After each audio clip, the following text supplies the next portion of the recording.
Appreciate everybody's time. I know, especially, in today's crazy world, time is a valuable commodity that we don't have much of. So I appreciate taking 60 minutes. Hopefully I won't take that long, Carl and I, but appreciate a few minutes of your time today. I got my coffee in my hand. Hopefully you do as well, and really excited to educate, quite frankly, those in attendance. We got a very broad audience, from engineers to, business leaders, and really exposing you all, maybe many for the first time, to a sister division to Carl's group, with IMAGINiT Technologies, really to, my business unit here at RAND Corporate, called RAND Simulation. So, this is really intended to be to give exposure to the broader portion of our IMAGINiT customer base, both in the manufacturing and AEC spaces, to yet another, what I hope is a value add, part of the business outside of IMAGINiT, but obviously leveraging the relationships and history you have with Carl and his team there. So this is more education around what my team is up to, obviously, based on the opening slide, where kind of all things simulation, and we'll talk a lot about what that means, most importantly how it benefits our customers, et cetera, et cetera. So before we get into the meat of it, as Lori said, here are the mug shots of your two presenters. Carl, who I presume quite a few of you on the call probably either know personally, have met face to face, or have collaborated with he or some of his team members on the IMAGINiT services side of the business. And then, I'm there on the right and run the RAND simulation operation. So as far as what we want to accomplish, over this short time we're together, because RAND simulation probably is a new business unit for you all, we want to make sure you understand the connection, right, between RAND Corporation, our parent company, our major business unit of IMAGINiT, RAND Simulation, which is another sort of cog in the wheel here, if you will. So we'll give you the background of how we're connected, and most importantly, how we collaborate together for stronger value add for our IMAGINiT customer base. Carl is here not only as kind of an executive sponsor from IMAGINiT, to kind of endorse what we're doing with RAND Sim and outline how we collaborate, but also, since everyone has taken the time, I figured it'd be a good idea for Carl, just at a high level. It's not the intent of today's webinar, but at least at a high level overview, all the services that his team provides, because if something piques your curiosity or seems relevant to a problem or opportunity you're facing today, at the end you'll have Carl's info just like mine, and obviously you can pick up the phone and proactively give him a shout.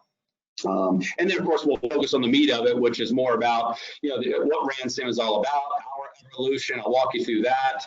This collaborative consulting business model that we've, created and really honed over the last, couple decades across a variety of different companies.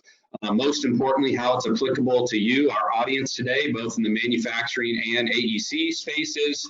And then if you did deem this to be relevant based on what's going on in your world these days, I'll let you know how you can quickly get a hold of us, no obligation, to have a phone call and learn a bit more about your specific situation and see if it might make sense, to partner in some capacity.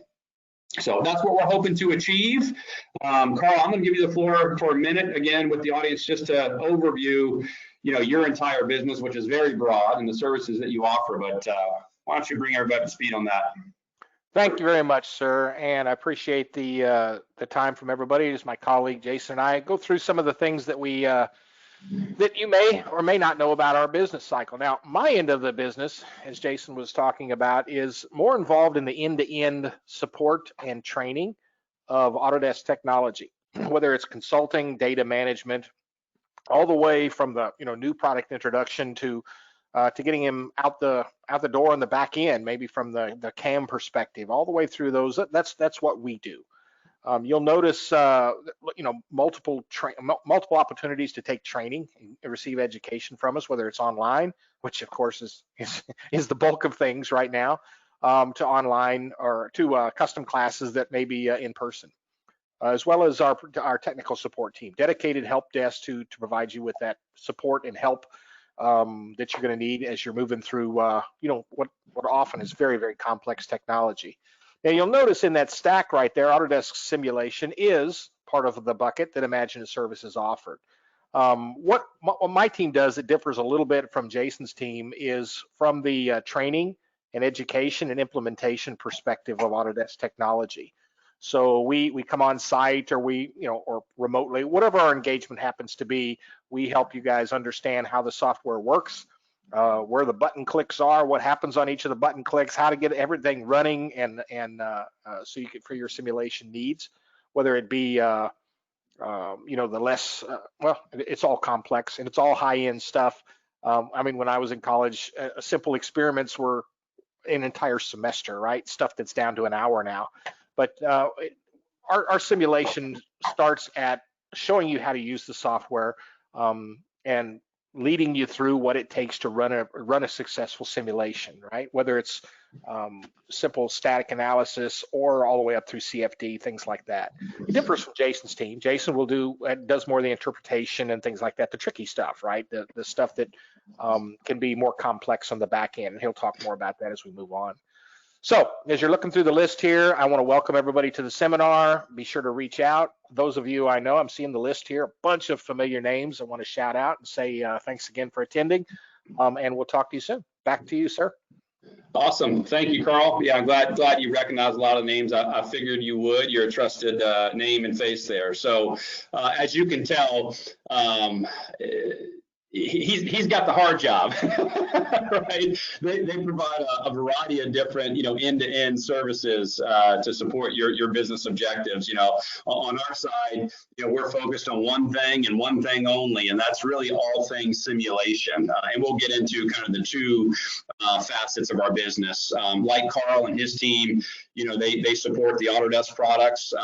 We do the same thing on the ANSYS side. So that's one of to give additional commentary to Carl there and kind of how we differ. Naturally being an Autodesk reseller, his Autodesk simulation services are built around, training and implementation and helping people that have invested in the technology learn the clicks and picks and get started in the right direction. As an ANSYS reseller, we do that with ANSYS software. All of my guys know all the Autodesk tools. I'll give you my background here as we go through this image. But what's really different and what really has been our core for several decades now is what I would call true design consulting simulation services, where it's not teaching you how to fish. It's, hey, we're using our skill sets in simulation along with, product design. All of my engineering staff, including myself, by the way, degreed engineers, some masters, some PhDs, all have been practicing engineers that understand the design process and where simulation fits in. So, we really become an extension of our client's team and provide simulation results, insight, interpretation, as Carl said, to really empower our clients to make informed decisions and get to market faster with some competitive differentiators. So more to come on that, but in case you're curious, this is kind of the evolution. The simulation space, for anybody that knows anything about it, regardless of the OEM, it's a pretty tight-knit community. It's a huge, multi-billion-dollar market these days, but still, there's a handful of sort of legitimate top players, and everybody seems to know everybody, right? So no different with us, quite frankly.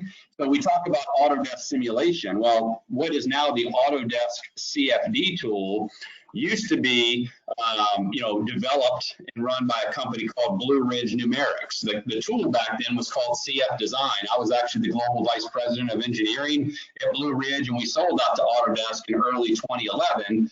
At which point in time, I went out and created my own consulting business around CFD and FEA. And kind of this collaborative consulting model that I'll share here in a second. And then it wasn't the original plan, but long story short, about 1.5 years into our existence with this little old IDP consulting company, I sold it to the broader RAND Corporation and was put under the IMAGINiT umbrella. So I'm quite familiar with, Autodesk and the services that Carl outlined, but, for 6 or 7 years, my team existed as an extension of IMAGINiT, that big services list that you just saw, providing higher-end, real design consulting services using simulation-based design, with a plethora of different tools in different markets. Long story short, being such a tight-knit community, as I said, in simulation, ANSYS, if you know anything about simulation, ANSYS is one of the bigger players out there. I mean, it's all they do. So they approached me 2.5 years ago and said, hey, we're really looking to grow our strategic network in North America.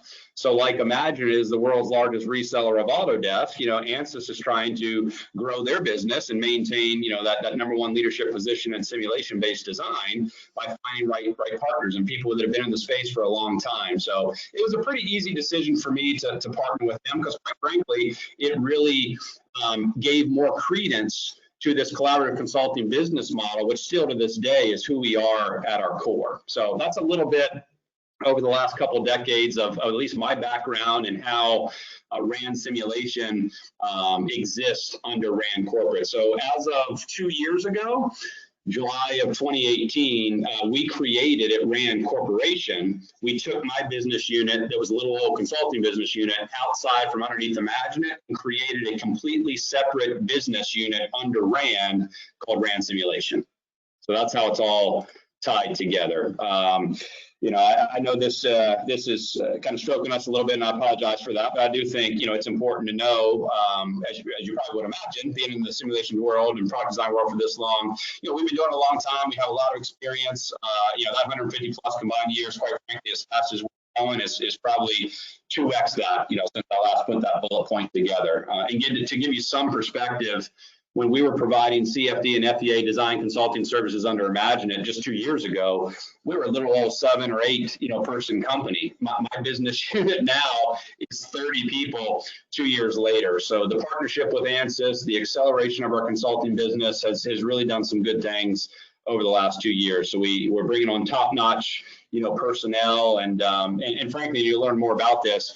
We have added to the CFD and FEA. In other words, for those who aren't familiar with those acronyms, the fluid flow and heat transfer aspects of design, the structural integrity aspects of design, in the simulation world, those are kind of the 2 top dogs, but ANSYS really brings a lot of muscle to electromagnetics, 5G, Internet of Things, signal integrity, the PCB design, mean time between failures, all that sort of stuff. So I have gone out, hired 2 PhD technical folks from Digi International that focused on wireless design services, and we really have accelerated our electromagnetics consulting services as well. So with that, as you can tell, we are all things simulations. Fundamentally, RAND Simulation, again, another business unit under RAND Corporate, sister division to IMAGINiT, we have 2 fundamental operations, if you will. One, we are an ANSYS reseller. Again, ANSYS, Autodesk, has some great simulation tools, whether it's InCAD or the Autodesk CFD, frankly, that'll always be CF design in my mind, but that's just the label, but it's still a phenomenal tool. And quite frankly, we still use the Autodesk simulation tools, InCAD and Autodesk CFD specifically for some of our consulting operations. That's a great thing, in my opinion, about a consulting business. The client usually doesn't care what tool is being used, as long as they feel, the consultant has the skill sets using those tools and has the right product knowledge to solve the problem. So, we use ANSYS tools, Autodesk tools, other simulation tools, whatever we deem is the right tool for the job, which is great. But ANSYS really has given us a lot more power because they get into, the electromagnetics like we're talking about. They're always making acquisitions. They're getting into materials intelligence tools these days, which frankly allows us to make sure we integrate these high-end materials that you can't readily find available online, like a MatWeb. We have access to that data that we can use for our consulting services. So just a lot of really good benefits being able to tap into the ANSYS infrastructure of simulation tools. And of course, the other one, which is the brunt of what we're going to talk about today, is the consulting side of our business. And you'll see what we mean by collaborative consulting and how that has evolved over time as well. So, these days, frankly, whether it's Autodesk, ANSYS, Siemens, Dassault, look, everybody has simulation tools, right? Quite frankly, that's one of the many reasons I feel like consulting is a very wise business move, because all the tools are starting to look and feel the same. All the marketing brochures say they do the same thing. So who wins? How do you make an educated decision? So for me, I think most of the market is understanding why simulation should be included as part of their new product development arsenal, so to speak. I mean, fundamentally, in my opinion, there are three new product development goals. Obviously there's goals specific to design, right? You want to compress development cycles. You want to introduce more innovative designs to either address a new market need, improve upon an existing technology, but at the same time, right, you have business goals of minimizing design and production costs, strengthening corporate profitability and shareholder value and things like that. But then, simulation can have a big impact on the marketability of the products. As they say, a picture's worth 1,000 words. Going to trade shows and having your design versus the competitor design, showing why it's superior. And then, of course, goals related to process. Compressing time to market, as I just said, reducing physical testing, minimizing the costs, et cetera, et cetera. We always are challenged with, release schedules, competitive natures, et cetera. So those three goals, from what I've seen in the last 20 plus years in the product design space, are all consistent. Every company has those same goals. Some might focus on one more than the other two, but every company seems to have those as fundamental goals for their new product introduction initiatives. What varies, however, is the strategy by which they go about achieving those goals. And to me, that's where simulation really comes in. If you can't tell, I'm a simpleton. I like to break things down, as easily as I possibly can. So for me, there are three fundamental ways people go about handling their design specifically, this category up here. Obviously there's a ton of historical product knowledge. You guys have been designing, gals, your products, for decades, right? So independent of simulation, independent of physical testing, you've learned a heck of a lot about how your designs perform under different conditions. And obviously you leverage that when you start a new development activity. So you're not starting from scratch. So obviously there's lots of benefit in historical product knowledge. Of course, everybody is doing physical testing. One of the reasons people are gravitating towards simulation, even though there's concerns of, well, shoot, can my team actually drive it and get value? Nobody doubts the benefits of it. It's kind of get the right answers, all this kind of stuff, because everybody wants to cut down on physical testing. You will never hear me say, you'll never hear Carl say, in my opinion, anybody that knows anything about simulation and product design, they should never tell you, oh, we're going to use simulation in lieu of physical testing. That's not the goal. The goal is to, compress, do a lot of it virtually, compress the number of physical cycles it takes so that you're going to physical testing, chamber or whatever, wind tunnel testing one time for validation and avoiding that manual, costly, exploratory phase physically. And then, of course, you have simulation, which over the last couple of decades getting more mind share year over year. But to me, that's sort of the third leg of the stool. And if you combine all three of those together, that's when I feel like you get the biggest benefit, in product design, because you're making a lot more informed decisions. Clearly, you're making it, more quickly. You can see the invisible. You can do root cause analyses. Yeah, you can do a physical test and say, hey, my chip is too hot over here by 20 degrees. I can't go to market yet. Okay, well, why is it too hot? I don't know. Do we need a fan? Do we need a different type of heat sink, different material? Do we need to put some thermal grease in there? So you play this what if game manually, and that's what takes so long to, optimize it. And even when you do get a design that works in the test lab, many times you don't even know why it works, but by golly, it met the specs, and let's go to market so we can sell it and meet our business goals. So, lots of benefits in being able to do that virtually, do the root cause, and just have a whole lot more confidence in the final design decision and the marketing objectives of being able to visually substantiate that. Again, the simpleton that I am, now that we've talked a little bit about, the rationale behind whatever the form or capacity may take, but the rationale, the business case behind incorporating simulation in some capacity into the product design process. Well, fundamentally, as far as I know anyway, there's only two ways you can do that. There's two core business models. You can either purchase a tool, whether it's ANSYS, Autodesk, Siemens, again, the list goes on and on and on. Believe it or not, just in the CFD world, there's over 100 commercially available CFD tools out there that you can choose from, which again is why I really favor a consulting business model, because there's just too much noise. How do you know, what the right tool is? So you can either buy a tool or you can use an outside consultant. And if we break these down a little bit, there's a different user profile. Take Autodesk. The reason Autodesk purchased my former company, Blue Ridge Numerics, is because they were all about democratizing simulation, right? I mean, they own the CAD market. They get into, PLM, PDM. They do a lot of different things, and they realized simulation was a hole in their arsenal. So they've invested, I don't know, close to $1 billion, maybe more now in the last 15 years, gobbling up all kinds of simulation companies and really trying to streamline the workflows to make it more usable and really democratize it. So, Autodesk will even tell you that, hey, they're going after more of the casual user, somebody doing, upfront design. It's not a core competency, so it's got to be really easy to use, do some quick what ifs and get some design feasibility studies knocked out. Then, and some of this is perceptions, which we'll get into, but then you have kind of the specialist-driven or the PhD-driven, market, and that's where, the ANSYSes of the world and STAR CCM Plus and all these different tools come in. Again, a lot of that is perception. ANSYS now has a phenomenal tool called Discovery that's more for the casual user, but, there's pros and cons to everything. The perception, with some of these higher-end specialist tools are, hey, man, they're really expensive, There's a high dependency. If that person gets, run over by a bus, God forbid, oh my goodness, who's gonna take his or her place? It's very academic. It's more of a downstream verification tool, not an upfront design tool. So those are the sort of the two theories, schools of thought for user profiles and for in-house use. And then of course you have two fundamental options for outsourcing. You go to the OEM, an ANSYS, the Autodesk, but then there's this perception that, oh, it's a bait and switch. They want to sell me their software. They could care less about actually, solving my problem. They want to show me how cool the software is and how easy it is to use. So there's always that perception, sometimes real, sometimes not.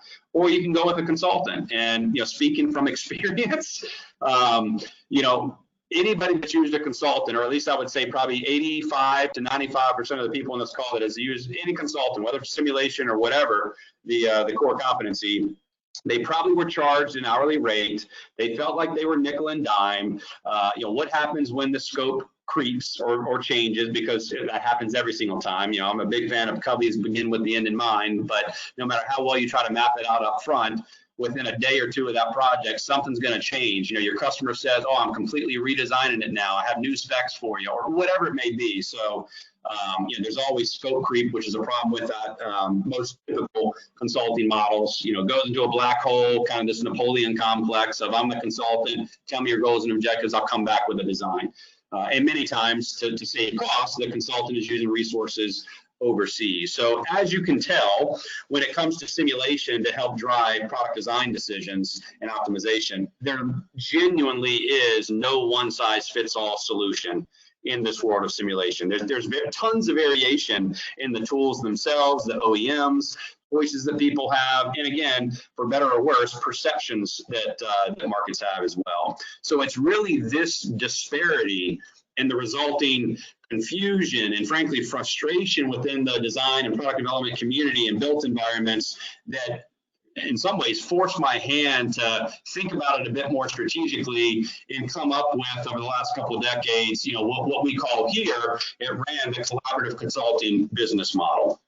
The word collaboration, in my opinion, is overused, but quite frankly, when I tried to build an identity around it, it really was the right label for this type of business model, because people need a partner. My conclusion on all this was that people really needed a partner, to meet their simulation goals and scheduling deadlines and have confidence in the final decision. For a lot of companies, they either have tools that aren't powerful enough, or they're so powerful that they don't know how to use them. It's not a core competency. So, it's like, hey, let's leave the simulation process to the simulation experts, us, and let's leave the design process to the companies and team members that have the historical product knowledge, the design experts, i.e. you, right? So it can't be done in a vacuum. We have to share, our core competencies and work together as an extension of one another's team. So if you look at this, may not be a pretty simulation images. We're getting to some of those here shortly, but I think this does outline at a very high level, but descriptive enough level to say what the collaborative consulting business model is all about. So our client you or whoever we're working for, they have that historical product knowledge. They understand the manufacturing ins and outs, what can be manufactured, what cannot. They understand the aesthetic goals, the cost constraint goals, the design for manufacturability goals, way more than we ever would, right? So we need to leverage that. Our job is to bring our skills both in design, because we make a lot of recommendations, as well as, CAD and simulation, to get the CAD model set up properly for simulation, apply the appropriate physics and subsets of physics, whether it's IMAG, structural analysis, CFD, and as Carl alluded to it earlier, one of the biggest, I think, barriers for people really adopting simulation on a wide scale scenario is, hey, I got the results. How do I know that they're right? And more importantly, even if they are right, how do I interpret it? What do these colors mean? So results interpretation is a very, very big, key component to what we do here to help drive informed decisions. Because when you've been doing this, for whatever it is, 300+ years with all of our team members, most of which have a minimum of 10 years driving simulation, interpreting results, you get pretty good at understanding what those colors mean and what you need to change as a result. But again, we don't want to do it in a black hole and come back and say, hey, look, we met your spec. Because many times without your involvement, you would say, well, that's great, but that's cost prohibitive to produce, or we can't manufacture that, or aesthetically, that's not what our customer wants, et cetera.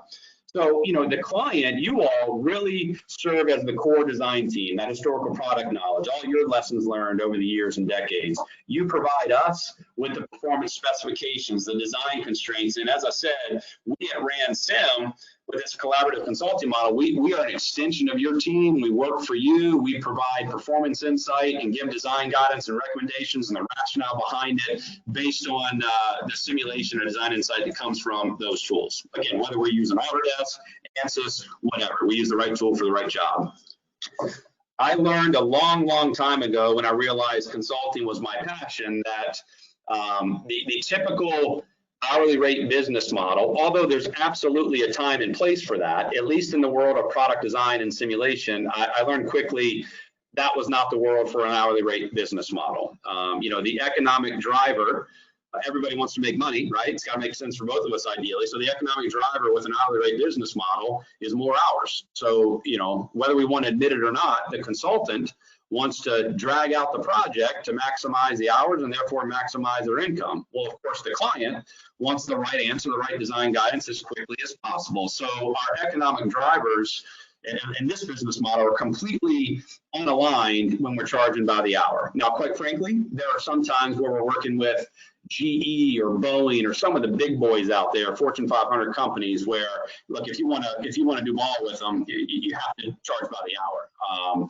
But 99% of our customers actually really like and favor the fixed fee model because I said before they've typically been burnt by scope creep, by feeling like they're nickel and dimed, et cetera. So to me, it's really valuable because we focus on solving the problem. It's not like, hey, we burned through the 50 hours that we thought, and here's our hourly rate. Now we need another 15, 20 hours. That's where people start to get jaded, feel like they're nickel and a dime. So the onus is on us. We're kind of sharing the risk reward, right? The onus is on me and my team to make sure we're giving you the right design guidance and solving your problems based on your goals as quickly as possible. Because then we do have a stronger effective billing rate, So it's a nice sharing of the risk reward. And I see it as a client. This is their words, not mine. They are paying for a solution. We're on the hook. We're not going anywhere until the problem is solved. And we've already agreed to a price up front. If we can do it faster, great. We increase our margins. If it takes longer, shame on us.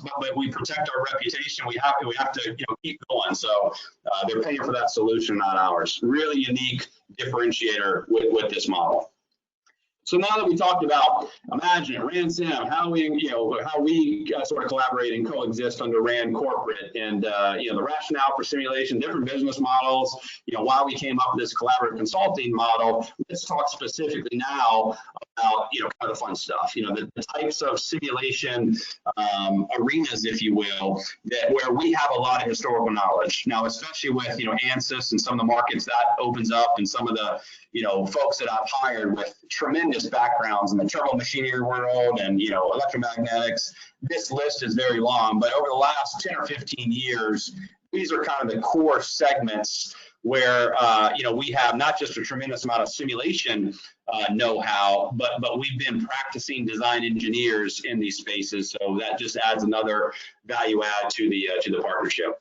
So one, and this really caters to the AEC audience on the phone call here. I like physical images. I think it paints a clearer picture more so than just simulation. We'll get to those in a minute, but there's a lot of diversity in the types of facilities whereby understanding and optimizing airflow, thermal stratification, pressure gradients, contaminant control, et cetera, are super, super important. Not to mention the whole COVID thing now, and all these MEP firms that's top of mind. Hey, if I go design a new atrium for the architect who's under contract with the building owner, how do I make sure that the thermal comfort is where it needs to be, but also if somebody sneezes at the top level or ground level, it's not going to linger and migrate and somebody catch COVID or the flu or whatever. So people's sensitivity to COVID and the impact the airflow and humidity and all these things have on that are very, very important these days. So this is just a list of some of the diversity in facilities where we have a lot of experience providing specifically CFD solutions to drive informed decisions around building ventilation. So, whether that's a food processing plant, I'm not going to go through all these. One of the cool ones we did there, that tennis stadium, that's actually the Rod Laver Tennis Stadium for those tennis fans on the call. Australian Open, that's where they play. So I've never been over there, but there's a retractable roof. Obviously, it's Australia. Summertime, it can get pretty darn hot down at the playing surface. If you squint, you probably can see a small outline of a tennis court there. But if it gets too hot, I think it was like over 110 degrees F, they actually have to suspend play, close the retractable roof, crank up the HVC, and let it get down to a healthier temperature level at the playing surface before they resume. And of course, anybody that's been an athlete, whether it's professional or in elementary school, knows when you're in your rhythm, in the zone, you don't want to have to stop playing. So these MEP firms really needed to come up with a system that would minimize the time the play needed to be suspended. So again, I'm not going to go through all these. We do a lot of underground parking garages, CO2 emissions, et cetera. You really don't need CFD. It's pretty easy to design open parking garages above grade, but when you're down below, you really effectively have to get the exhaust out of there because people are coming and going, and they can get very sick if you don't effectively exhaust those fumes.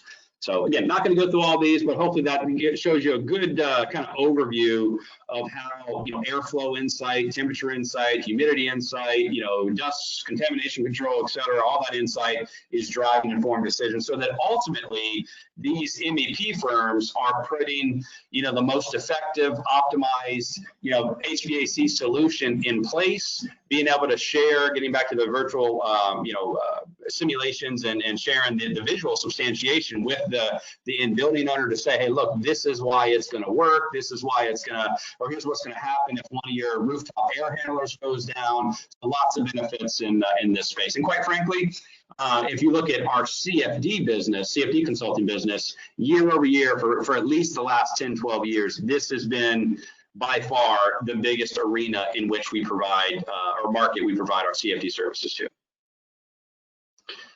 So then we come to electronics. I'm more of a CFD guy, given my background as a mechanical engineer and at Blue Ridge Numerics, now Autodesk CFD, which is a CFD company. So, using CFD for electronics design optimization is very near and dear to my heart. A lot of diversity in the applications, whether you're in the telecom space or naval architecture, military equipment, which of course is booming these days, aviation. I mean, you can go through the list. I mean, just about probably 15 different products in your office or your home office where you're dialed in from right now has some form of electronics. So historically, in my world, we were using CFD. We'll get into IMAG in a minute, but we were using CFD to really optimize the natural convection, the forced airflow. Hey, can I get away with natural convection instead of having to put a high maintenance fan in there? Really optimizing the thermal stratification. Hey, the die on this ship can't exceed, I'm making it 120 degrees C. Oh goodness, we're at 140. We're going to have to derate it. We're not going to be able to sell it, at the same price point, et cetera.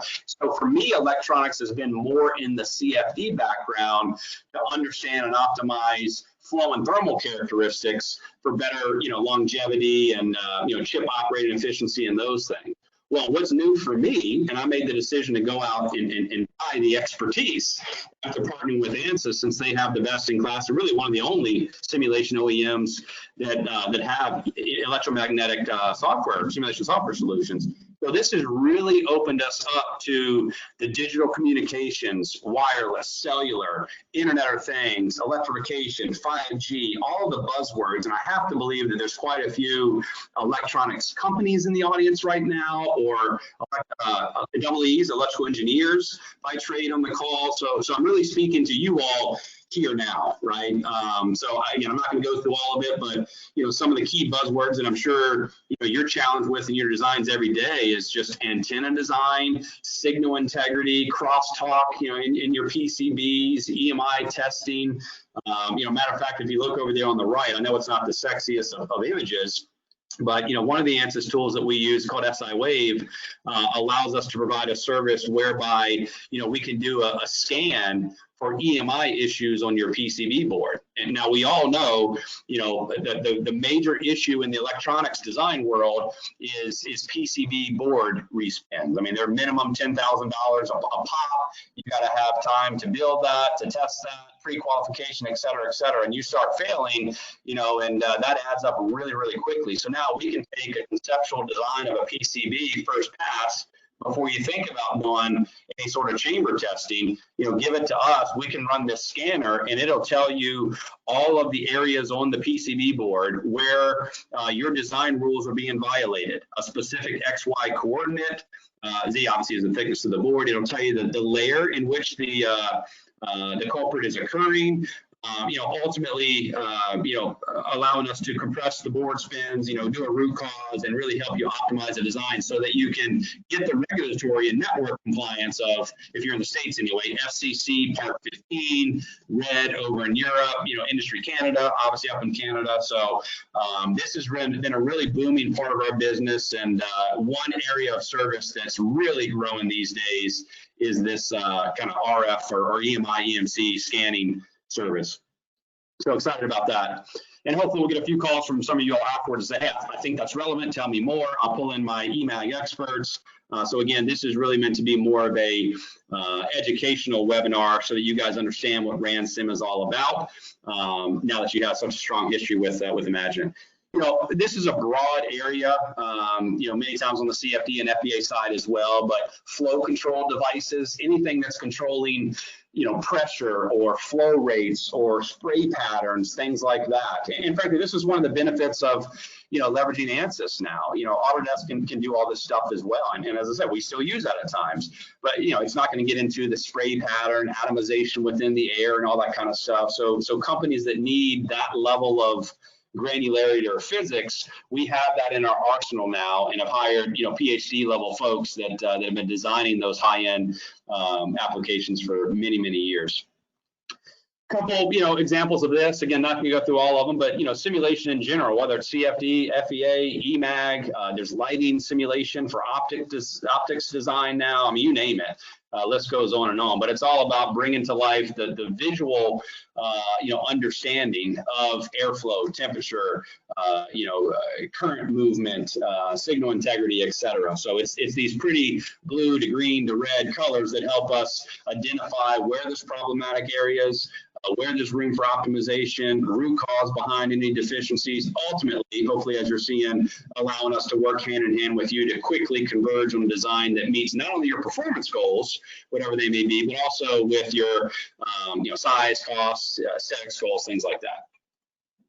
And then lastly, we've been doing, the FEA, finite element analysis, frankly, CFD many times is FEA too, so it's just yet another acronym, but in layman's terms, the structural side of the design world. And again, just about every industry has structural scenarios they need to account for, whether it's a drop test of a consumer electronics device, or a Corvette here in this image, or maybe that's a Ferrari, I'm not sure, hits a pothole, and they're going to hit a resonance frequency in their, in the vehicle and cause the thing to shake like crazy.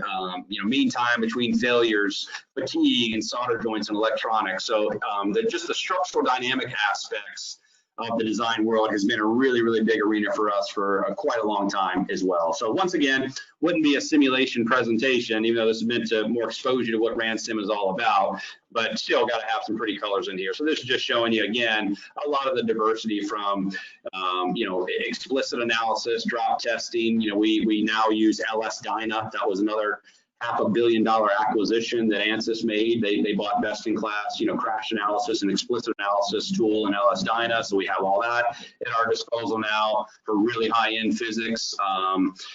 20 years ago, the coolest project to this day I've ever personally worked on as an engineer driving these tools was Dale Earnhardt's fatal crash. So any of the NASCAR fans out there, you remember back in 2001, February, Daytona 500, he unfortunately, hit the wall. Didn't look nearly as bad as it actually was, but, he lost his life. So we were contracted by the big three.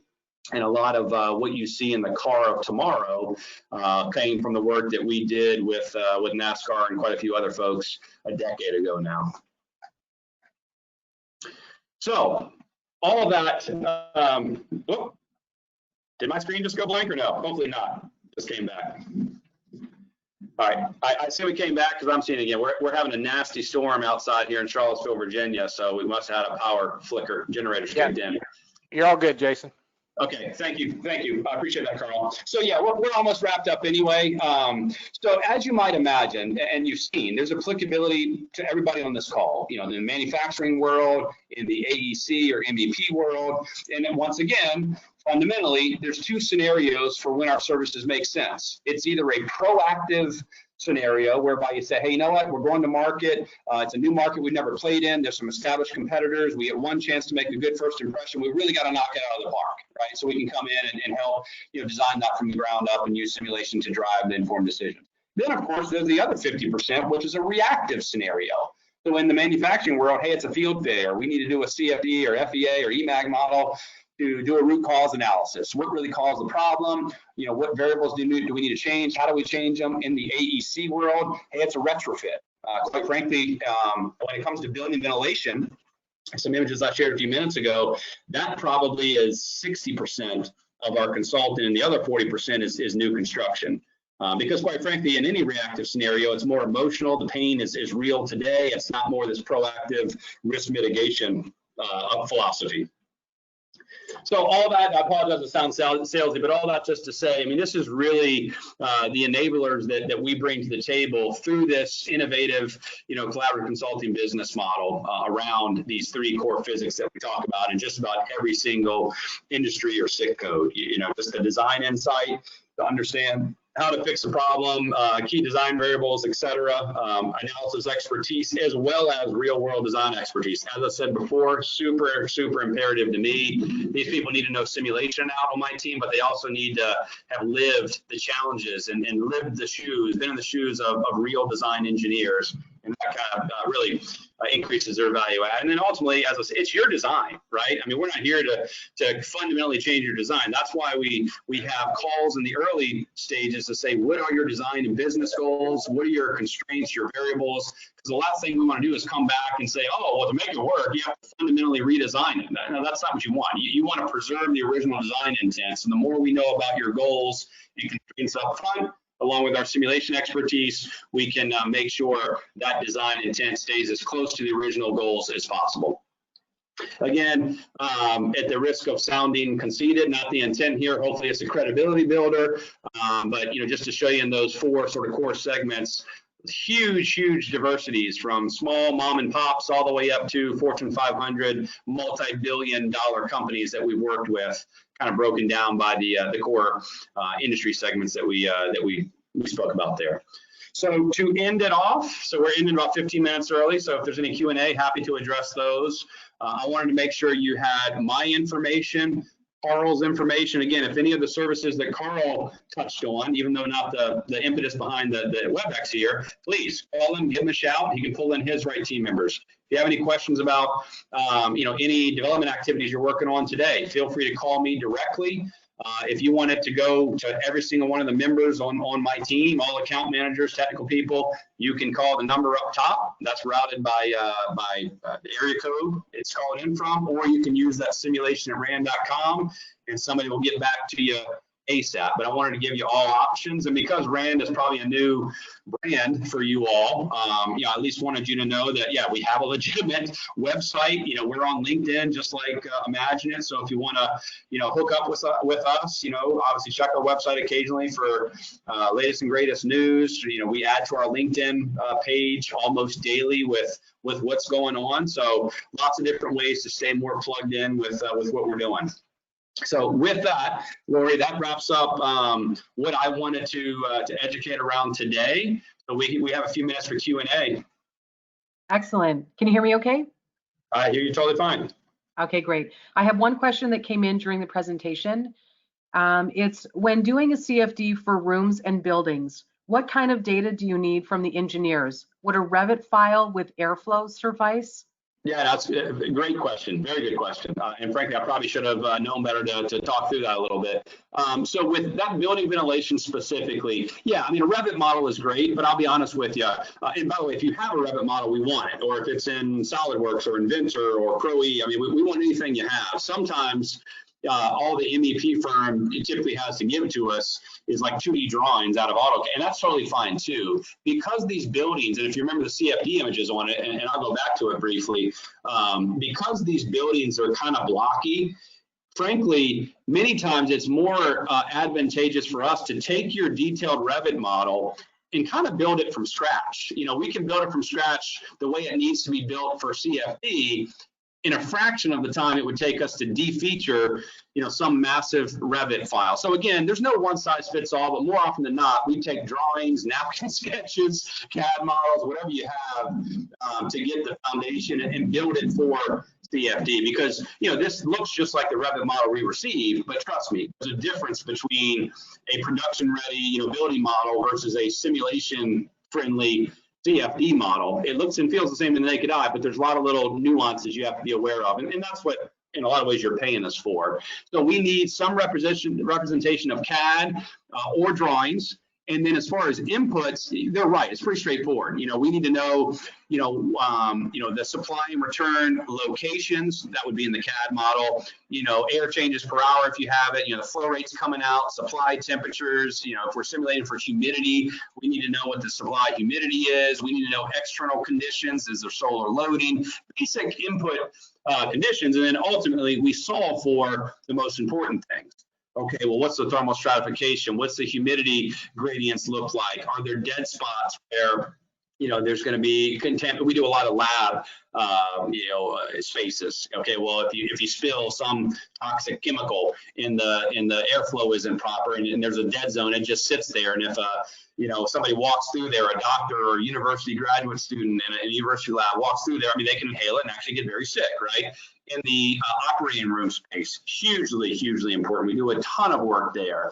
Really important that the HEPA filters are properly located above the surgery table. You want that nice laminar airflow curtain. You want to mitigate recirculation over the person being operated on, because unfortunately it's gruesome, but unfortunately every year you can't see particulates many times or germs.